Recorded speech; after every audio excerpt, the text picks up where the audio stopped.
Praise the lord. దేవునికి మహిమ కలుగును గాక. మనం ఉదయం లేచి ప్రతి ఒక్కరం కూడా ఏదో ప్రయాణం చేస్తూ ఉంటాం.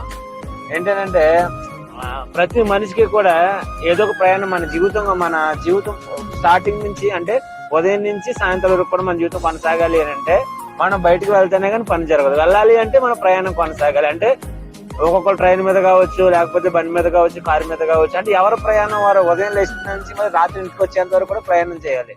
కానీ ఇప్పుడు పరిస్థితులు ఏంటంటే వెళ్ళిన వారు మళ్ళా సురక్షితంగా వస్తారో లేదో కూడా తెలియదు. ఎందుకంటే రోజులు దినములు అటు ఇటుగా గడిస్తూ ఉన్నాయి.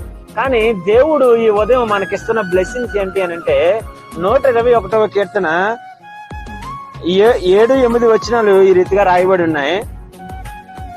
ఏ అపాయము రాకుండా యెహోవా నిన్ను కాపాడును, ఆయన నీ ప్రాణమును కాపాడును, ఇది మొదలుకొని నిరంతరము నీ రాకపోకలేదు యెహోవా నిన్ను కాపాడును గాక.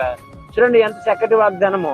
మీరు ఉదయం బయటకు వెళ్ళేటప్పుడు మీ కారు కావచ్చు, లేకపోతే బండి కావచ్చు, మీరు దేని మీద వెళ్తున్నా సరే మీ ప్రయాణం కొరకు ప్రార్థన చేస్తా ఉన్నాడు. ఎందుకంటే దేవా, ఇదిగో 121వ కీర్తన బట్టి నువ్వు మాకు ఒక మంచి వాగ్దానం చేసావు అని మీరు వెళ్తున్న మీ వాహనం మీద మీరు చెయ్యించి, ఇదిగో ప్రభా ఆ వాగ్దానం మా జీవితంలో నెరవేరాలి ప్రభా, మా రాకపోకలందు మీకు క్షేమాభివృద్ధిని చూడాలి. దేవదూత సమూహాన్ని మీరు మాకు కంచిగా ఉంచండి అని మీ వాహనాల మీద, లేకపోతే మీరు వెళ్తున్న ప్రయాణాల నిమిత్తం మీరు ప్రార్థన చేయగలిగితే ఆ వాగ్దానాన్ని ఎత్తి మీరు ప్రార్థన చేయండి. సురక్షితంగా మీ ప్రయాణాన్ని కొనసాగించేవాడు ఆయన. ఉదయం వెళ్ళి మళ్ళీ రాత్రి ఇంటికి వచ్చేంత వరకు కూడా ప్రయాణంలో తన దూతలను కావలుగా ఉంచుతాడు, అద్భుతాలు చేస్తాడు ఆయన. కాబట్టి ప్రతి ఒక్కరు మన ప్రయాణం చేయకపోతే మన జీవితం సాగదు. కాబట్టి ప్రతి ఒక్కరు కూడా ఈ ప్రార్థన అందరూ కూడా కలిసి చేస్తా ఉండాలి. ఏంటంటే 21వ కీర్తన వాగ్దానాన్ని ఎత్తి ప్రార్థన చేయండి. మీ మార్గం అంతా క్షేమాభివృద్ధి ఉంటుంది. మీ ప్రయాణం అంతా కూడా ఆరోగ్యకరంగా దేవుడు చూస్తాడు. మరలా మీ కుటుంబాన్ని క్షేమకరంగా తీసుకొచ్చేలాగిన ప్రతి ఉదయం కూడా ఈ వాగ్దానం ఎత్తి మీరు ప్రార్థన చేయండి.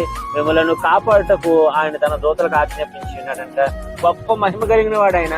మిమ్మల్ని అందరినీ కూడా ఏ కీడు తగలకుండా అద్భుతాలు చేసి మిమ్మల్ని అందరినీ కూడా ఈ ఉదయం ఆయన కాపాడును గాక. God bless you. దేవుడు మనందరినీ దీవించును గాక.